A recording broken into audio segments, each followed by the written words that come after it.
So to recap, so far on your project, you guys have put a grid on your photo.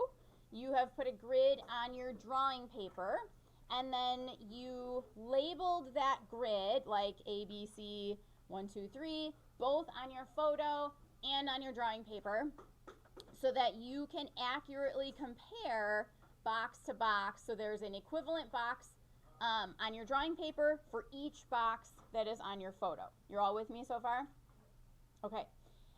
The next step then that you did was you transferred the contour lines from your photo to your grid boxes on your drawing paper. And I said to draw those really, really lightly, because eventually you're going to want the shading to take precedence, not the cartoon-like outlines, right?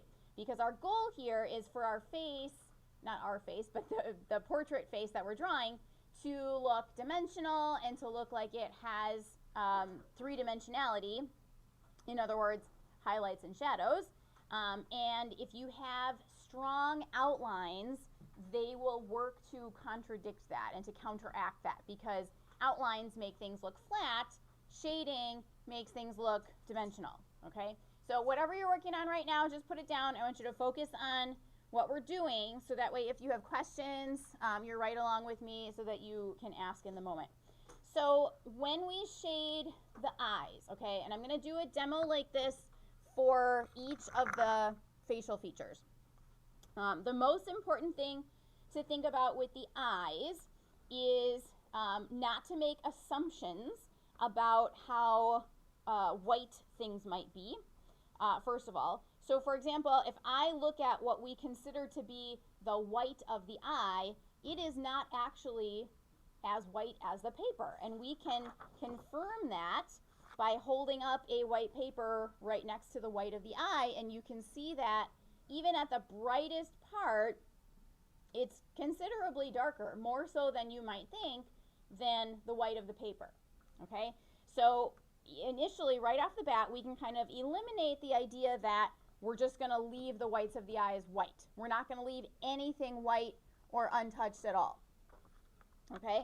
Instead, we're going to think of this eyeball as a ball shape, as like a sphere, okay? So we know that underneath, like theoretically, if she had no skin, right, within that eye socket of her skull, there would be a round spherical eyeball under there. And that round spherical eyeball actually is three-dimensional. It's like a ball shape, right? So we need to shade as if we're thinking that we're shading a sphere, which at some point I'm sure you guys have done in some capacity, right? So let's pretend that I have accurately plotted these contour lines. Okay, obviously I didn't, and I'm just kind of very quickly putting them in here. I'm estimating. Okay, don't forget things like the eyelid crease on the top, and don't assume when you draw in that eyelid crease that it's going to exactly mimic the shape of the opening of the eye, because it's not. So in this case on mine, there's a little, almost like a corner right here that is different than the curvature of the eye opening right here. And then same thing on this side. There's a little bit more of a corner right here, and this part is a little bit more straight. So obviously your results may vary on your portrait, but if you know to look for these things, it will be much easier for you to actually recognize them in your own work, okay? And then obviously up here we have, if I look, this lines up with this part of the eye here. So we have an eyebrow that goes till about here, and then it kind of comes down. Okay, so I'm estimating, obviously my proportions are not my focus right now, okay, but the point is get your proportions in first, which you should have done or should be finishing up today, okay, and then we are going to start shading the eyeball with the idea of that kind of spherical shape in mind, okay. So I'm looking now the roundness of this eye. I'm looking at where these intersection points are. Okay, more often than not, this eyelid, which is going to, if you think of the eyeball as a sphere, right, that eyelid is going to kind of blanket it across the top. So it's going to take on some of the roundness of the eyeball underneath, but also it's going to have some flatness. So that kind of blanketing eyelid is going to intersect with the colored part of the eye. And then we have the darker part of the eye kind of in the center, also intersected by the eyelid. And then we have, in this case, this is called a catch light, that little white like shine, which usually in the case of a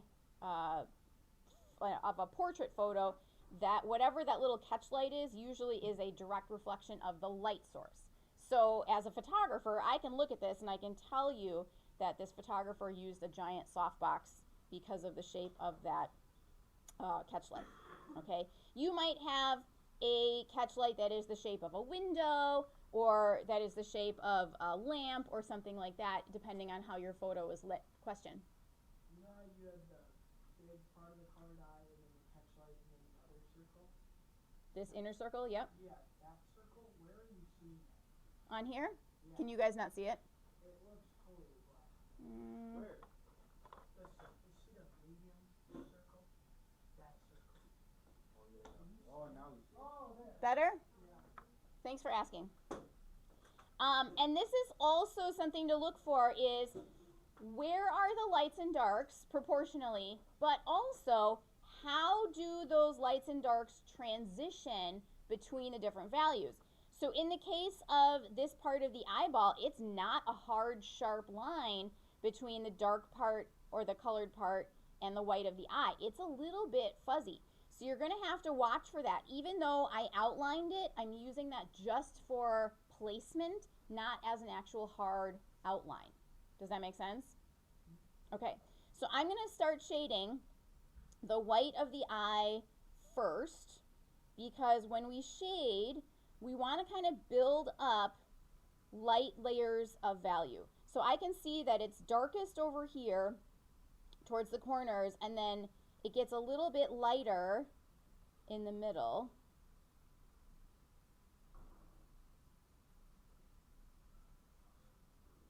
And it feels weird at first because you're like darkening what you know to be the lightest part of the image, and right now that's the darkest part on our drawing, and that feels weird. But we know that it's not going to stay that way for a long time. And I'm going to darken very lightly the lighter part of the eye because I know it needs to be darker than the white of the paper. What do you mean by coloring? You're shading them. Like, can you add color?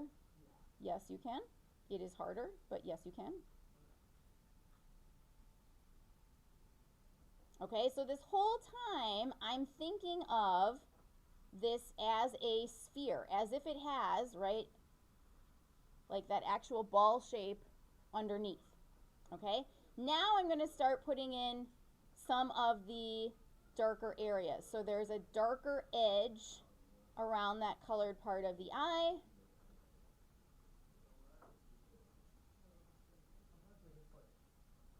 I know that the center of the eye gets even darker, and I need to really pay attention to what it looks like in the photo, where that darker part goes. I can't just let my brain assume that I know where that goes.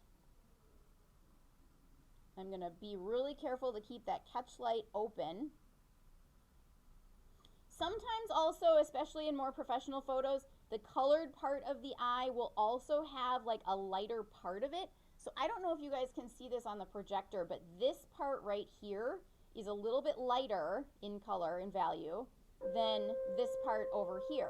And that has to do with where that light is coming from. That catch light tells me that too.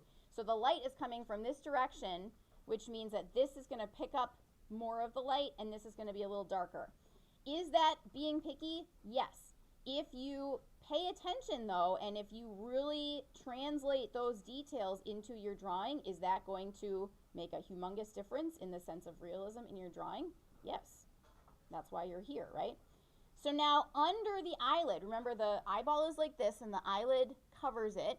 So because it's covering the top, underneath that like blanketing edge, there's going to be a little bit of a shadow. So I'm going to darken a little bit under here. This is not like eyeliner, but it is like shadow. It's going to make the eyelid look like it's covering the eyeball instead of just being an edge. And then I need to figure out on this eyelid, where is my highlight, which is right here, kind of above the catch light. So that'll be the lightest part here. And then it'll get a little bit darker as it goes off to the side and darker towards this side. And now I'm asking myself, it's getting darker than this part right here, but how much darker? Is it darker than the white of the eyeball? Yes, it is. Thank you. And then this crease up here needs to be darker to show that it's a crease. But again, it's not just a line. It actually has a soft edge on the top where that shadow kind of fades into the rest of the skin, because it's not just a line, it's a wrinkle. And the reason that it looks like a line is because it is curving over, if that makes sense.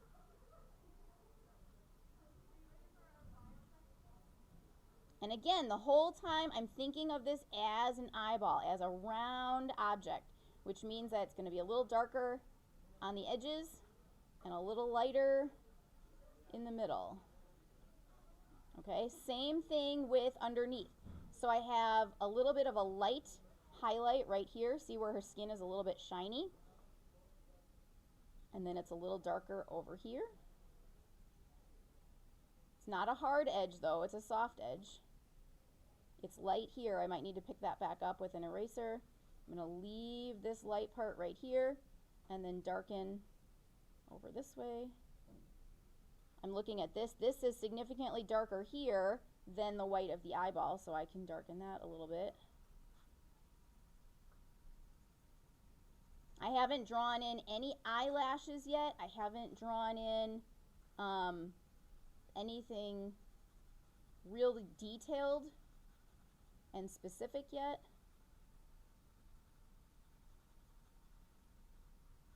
Okay, there's a little bit of a shadow underneath here, not because she has dark circles, but because her eye has dimension and it is round.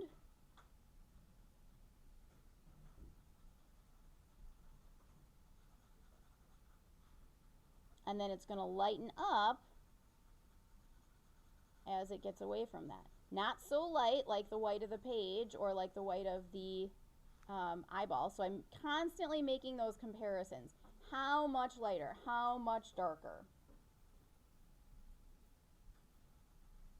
So remember we talked about drawing what you see, not what you assume. Same thing. Just like up here on the top of the eyelid, this part is way lighter, this part is way darker. So I'm going to leave this part darker. This has a soft edge though, where it transitions from light to dark. Goes at that angle.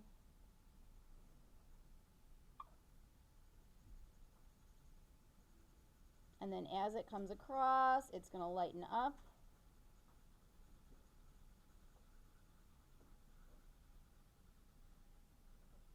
And then it's got a little bit more of a dark patch over here. And then it'll lighten up here.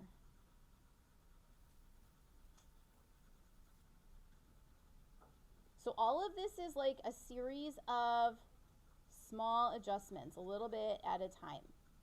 Nothing in this I'm expecting to like really nail it on the first try. And now that I've shaded that in, now my crease doesn't look dark enough, right? So I'm going to have to come back and add a little bit more dimension there.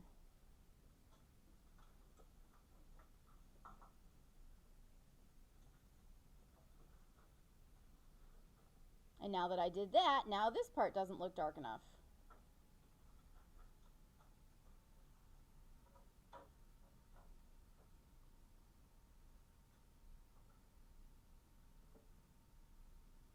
Is this making sense?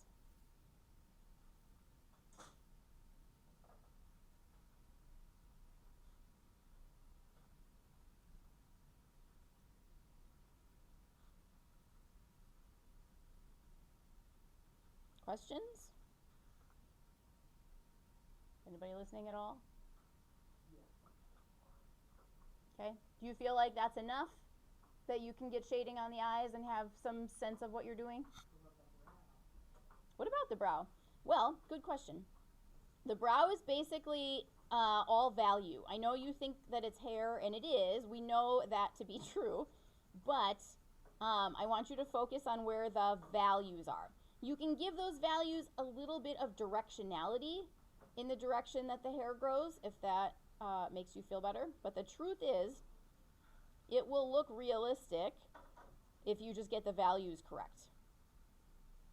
Okay, so pay special attention to, like, the top edge here is not straight across, it's kind of choppy.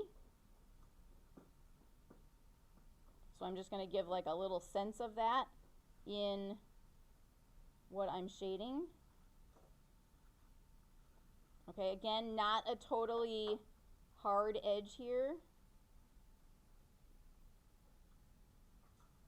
You might draw in like a couple of individual brows just to give your eye a clue that that's what that is.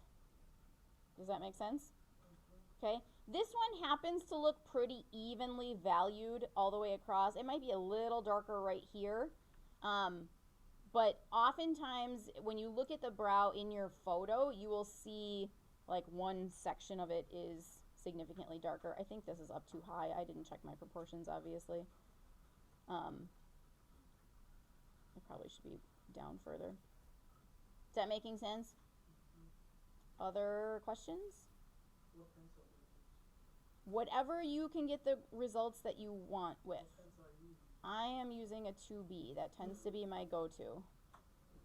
Where I need darker areas, I'll go darker.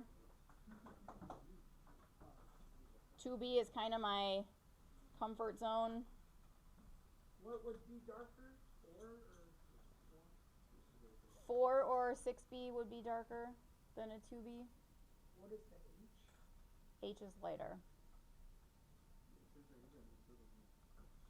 So if you can't remember what is what, if you go back to your value sheet that's on the back of your pencil trivia, that has all of the pencils laid out for you with lightness to darkness.